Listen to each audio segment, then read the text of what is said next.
What's going on, guys? It's week 14 of our Titans online franchise, and we are matched up here against the Buffalo Bills. Taking a quick look here at our playoff position. With our Titans, we're currently in that sixth and final playoff position. If things were to start now, we would be in. So currently, we are in control of our destiny. We are in a dogfight right now with the Chargers and the Browns, who are also tied with us at 6-6 on the season. So basically, with this fight with the Titans, if we keep winning, we're going to be in. If we lose, it's going to be it's going to be a problem. So, anyways, we're going to try to start things off right here. Well, rewrite the ship after we took a tough loss to the Baltimore Ravens last week. The Baltimore Ravens really just took us out of our great game plan. Um, if you notice that video was shorter, it was because I was kind of upset and annoyed about it. So I was just trying to hurry up and edit it and get it over with. Um, if you don't already know, my game plan with these Titans is basically just to hand the ball off to Derrick Henry, let him be the workhorse on this team because Derrick Henry is Derrick Henry. Like, I don't understand. Like, it doesn't need anything else to say. But as you see here, I started off perfect with my game plan. And as always, I decide to change things up on the fly and start throwing the ball. And I end up losing, or end up going to throw the ball and take a sack and get knocked out of field goal position. So, not starting things off too pretty here. Should be 3-0, but because we are who we are, we're down, or we're not down. It's 0-0. But anyways, after a nice punt, we had him pinned down inside the 5. He ends up fighting his way out from the shadow of his own goal line, and we end up holding him and forcing a punt. So our first series back on offense here. Like I said, we end up going against the game plan, but this time it actually helps us out, and we end up hitting Adam Humphries on a nice one-play touchdown. I cannot rely on those things all the time. I really need to start sticking to my game plan. Sometimes I will get lucky and I'll recognize the defense and I'll be able to take the top off. But like I said, I can't bank on that. That's not something that's going to always be available. It's not going to always happen in my favor because I have to remember I'm playing, well, he's not a rookie. I'm playing with the first year quarterback. Those deep throws, it's sometimes there, but not always there. Um, anyways, back on to explain what happened there on defense, why we gave up like a freaking 60-yard um, reception. We ended up changing our defense up to a man-to-man defense. I don't normally like putting my corners in that position because I feel like they're good, but they're not good enough for me to just leave them out there on an island in a cover 0 and just tell them, hey, stick with the receiver. So, yeah, that was my mistake. Won't ever happen again. But you see, we ended up making up for it anyways. After we gave up that touchdown, we ended up coming back and getting one of our own with Derrick Henry after we feed him like we should have been doing in the first place.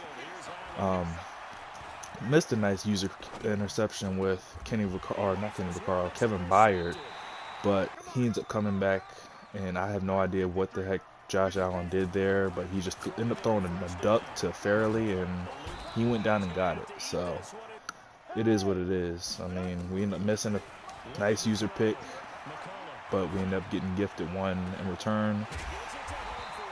Back to the passing game, we ended up hitting Adam Humphries, who actually had a really good game. I feel like Adam Humphries had over 200 yards this game.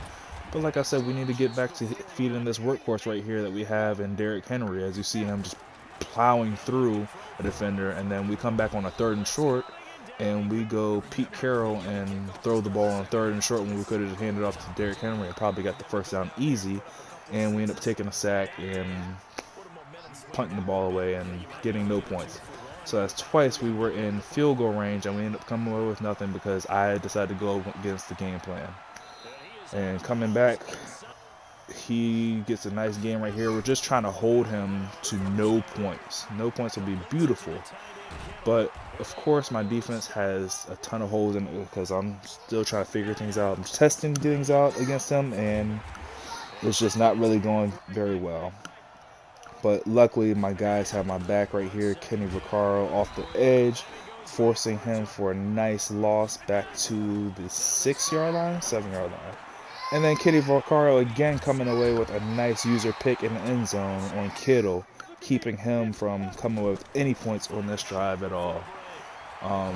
And just to end things in the first half, we end up hitting Adam Humphries, and Humphries tries to do the best he can to make something out of nothing, come away with a touchdown, but Adam Humphries isn't that fast. I was wanting to hit Batson, but I saw his user covering Batson on that slant, and I mean, just now rewatching it, I probably could have hit him, but in the time I thought he was going to stick with Batson. I would have rather hit him though, because he had 93 speed, and I feel like I would have been able to run away from him a lot easier with Batson. But anyways, we end up holding the lead at a 7-point lead, so I can't really get mad about that. 4th and 4 here, I just can't believe it. I thought I had a perfect defense called. I did have a corner in the area. It's just I don't understand that reaction. I went to SWAT, and he jumps behind Kittle. So don't know what that's all about. Yeah. Anyways, we're still in a cover 3, and we're using Kenny Vaccaro. I love using Kenny Vaccaro because I can do stuff like this with him. Kenny Vaccaro he had a day, to say the least. This is his second interception. Yes, his second, because he had that one down in the red zone where he stopped him from coming away with points, period. And then he comes out back right here and gets the interception in the second half and gets some points of his own. So Kenny Vaccaro is A-okay in my book. He's not going anywhere. He will be my starter for a while. Like, Kenny Vaccaro is that dude. It also helps that I wish I could, I'm hoping next year, because I think it's too late this season. I'm hoping next season I'm able to get some type of scenarios or whatever with Kenny Vaccaro, because he has 93 hit power. So I'm not sure if whatever scenario, like if I can get a scenario and end up unlocking Enforcer on him, that would be amazing. But anyways, I think I was using Vaccaro there, and that was on me. I ended up pulling him. He was assigned to that deep middle, and for whatever reason, I just pulled myself out of that zone, and he made me pay by taking the top off with his running back up the seam. So that one was all on me. I'm low-key selling in this game right now. As you see, again, I'm away from my game plan. I'm passing the ball, taking sacks. I don't get it. I know what works for my team, but for whatever reason, I still just decide to go against it just to try things out when I don't need to. There's no need for me to do that. And again, I think on that one I was going for the interception. I wish I would have had a better animation, like maybe both of the players running into each other, but I didn't hit him at all. He just jumped right in front of me basically and took it. So I don't know. Maybe if I would have swatted, I would have got a better animation than playing the ball, but I felt like going for the ball would have gave you a better animation than swatting at the ball. But apparently it didn't. But Jalen Moore back at running back for us. Like we said, he's ended up replacing Dion Lewis for us. Jalen Moore with a nice little carry, getting us the first down. Damn near scored, but it's all right. We handed it off to the workhorse, Derrick Henry, and he does the job for us, giving us a 28-21 lead.